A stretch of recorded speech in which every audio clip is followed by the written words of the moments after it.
them or quantify them or objectively verify them. Is that correct? That is correct. And you've been practicing neurosurgery for how many years? Almost 30.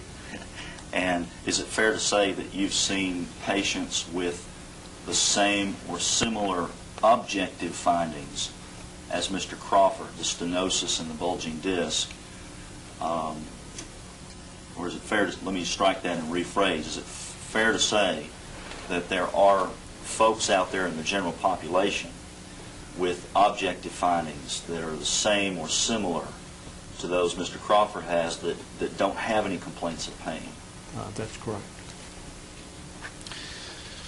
And is it also correct that you never placed any specific restrictions on Mr. Crawford with regard to his work activities? That's correct. I told him to do what he could do within the limits of what his pain allowed him.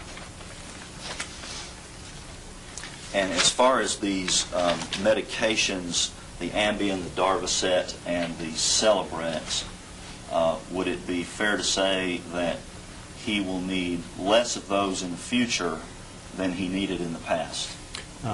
I certainly think that he will need Celebrex or a drug similar to Celebrex for a long period of time at probably the same dose.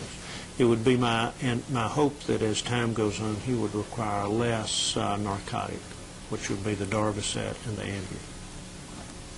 And the Celebrex, what do you have any opinion about what frequency of that or what dosage he'll need over time? I think he will need it at the same dose he's taking now.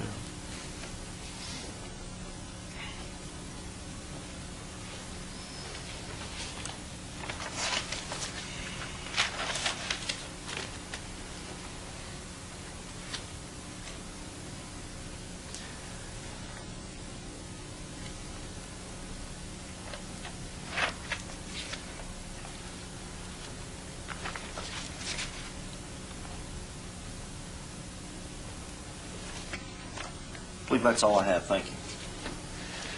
Doctor, I'd like to, I believe you you met with a Richard Eason to discuss Mr. Crawford's condition. I'll refer you to that letter if you have that, or I can provide it to you if it's easier.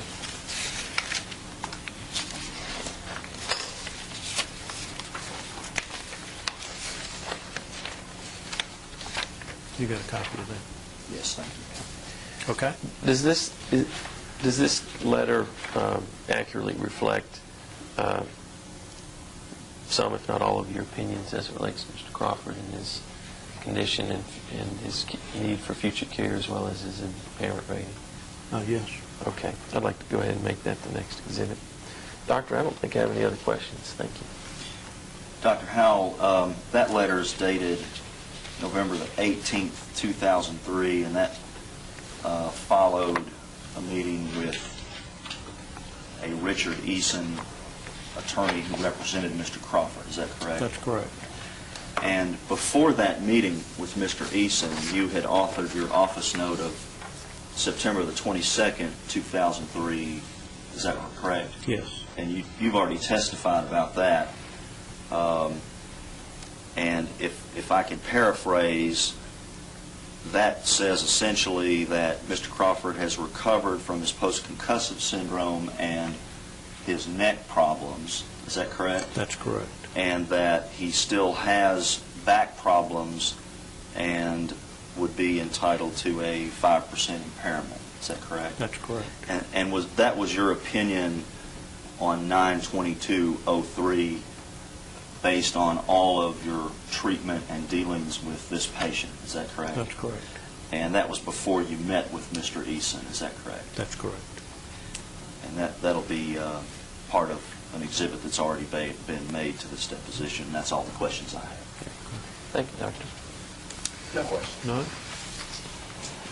This concludes the videotape deposition of Dr. Everett Howell. The time is approximately 9:09.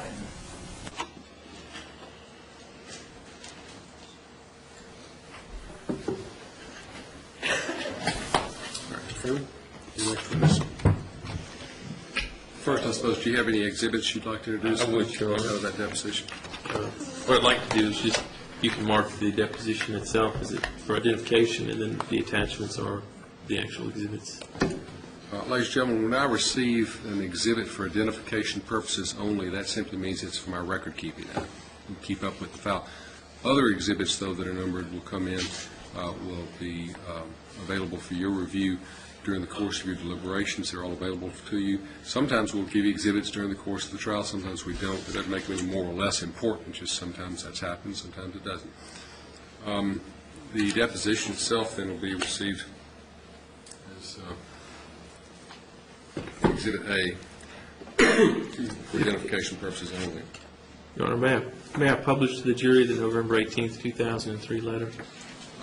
Once we introduce it as an exhibit. Okay.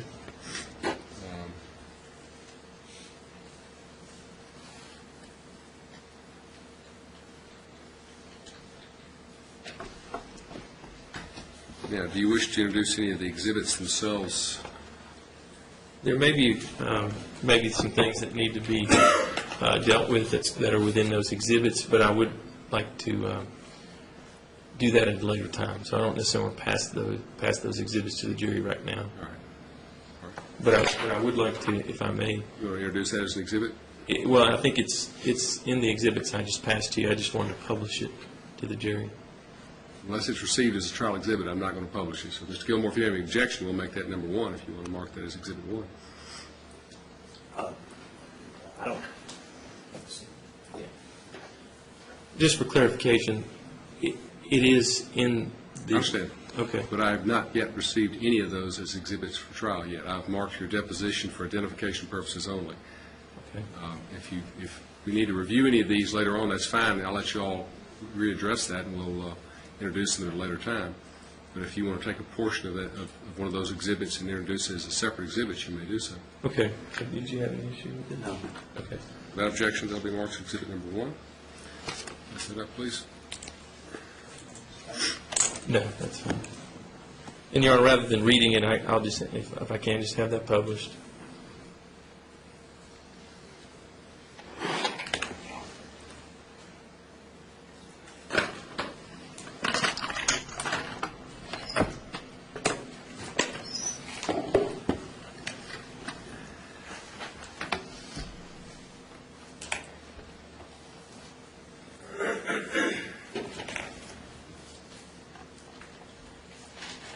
The next proof I'll have is Dr. Weiss's deposition, Your Honor.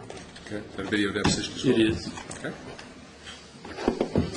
Well, ladies and gentlemen, I'm sorry about the audible quality. Sometimes these tapes, when they come in, don't have as good a sound as, sometimes they're great, sometimes they're not so great. So I do apologize for that.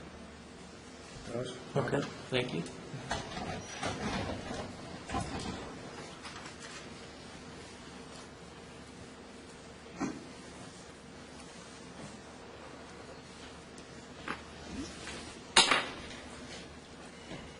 Brad Gilmore, and I represent Gray and Kelsey Mitchell in this lawsuit. You are Robert M. Weiss, M.D., is that correct? Manuel Robert Weiss, M.D., yes, sir. And we have here a copy of your resume or curriculum vitae. Is it up to date, and Yes, does it show all of your professional credentials? Yes, sir. All right, we'll make that Exhibit 1 to your deposition. Are you a board-certified neurosurgeon here Yes, in sir. Nashville? Yes. How long have you been practicing? Approximately 15 years. What percentage of your time would you estimate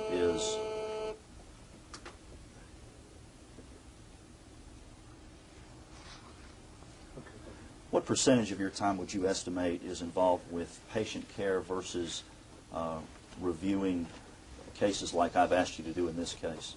Probably 95% patient care and 5% or less reviewing cases like this. And you're a neurosurgeon, so I assume that means you do operate? Right. At my request, have you reviewed medical records and the deposition of Dr. Howell to determine the physical condition and the impact of this accident on Mr. Crawford's physical condition? I reviewed a number of records and some imaging studies that you provided me with. Did you also review Dr. Howell's deposition? I did. Would you tell the jury in this case what your ultimate opinion is, to a reasonable degree of medical certainty, about the impact of this accident on Mr. Crawford's medical condition? Well, first of all, I never examined him, but I did review these records. I think Dr. Howell had the opportunity to visit with this man on a number of occasions. From my perusal of the records and the imaging studies, essentially what I saw were typical degenerative changes, mild spinal stenosis, disc bulging, things that we would see in the average person at any given time, even the, in particular, asymptomatic person. I didn't see any structural substrate here that I could specifically assign to any particular traumatic event. That's basically the sum total of my review of all of this material. I saw no fracture, dislocation, abscess, tumor, ruptured disc, synovial cyst, or some other aspect of the lumbar spine in particular that I felt was related to any particular event at all, particularly traumatic. And I think he'd had some other imaging studies, some brain imaging studies as well, which were unrevealing. There was a myelogram and post-myelogram CT, lumbar MRI that I think I was able to review myself, and then there were some reports of I think, some head imaging studies. I thought he had had a cervical MRI, but I don't believe that was actually done. Would Mr. Crawford qualify for any impairment rating under the AMA guides, in your opinion? Here's how I would address that question.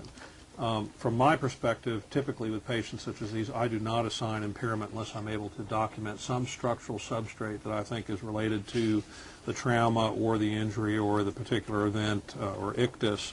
The AMA guidelines provide plenty of opportunities to provide impairment to virtually anyone complaining of pain. In other words, anyone that comes in my office with neck pain, back pain, extremity pain, or virtually any symptom, including depression, is a candidate for impairment.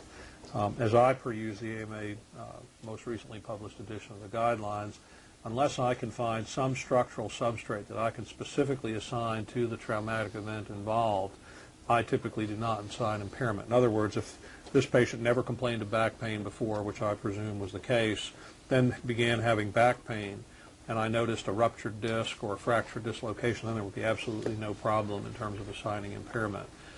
When all one sees is typical degenerative changes, disc bulging, mild spinal stenosis, things of that ilk, I don't see any grounds for assigning impairment under those circumstances. And so would you have provided any impairment to Mr. Crawford? Most likely not. Now, again, like I said, I've not examined him. I've reviewed these records only. Now, did you prepare a report at my request that sets forth your opinions in this case? I did. And does that appear to be a correct copy of your report, including the addendum after you had reviewed the films? Yeah, there's a 3-page report here. Then I think I did provide you with actually something else after the addendum, short note, I think, indicating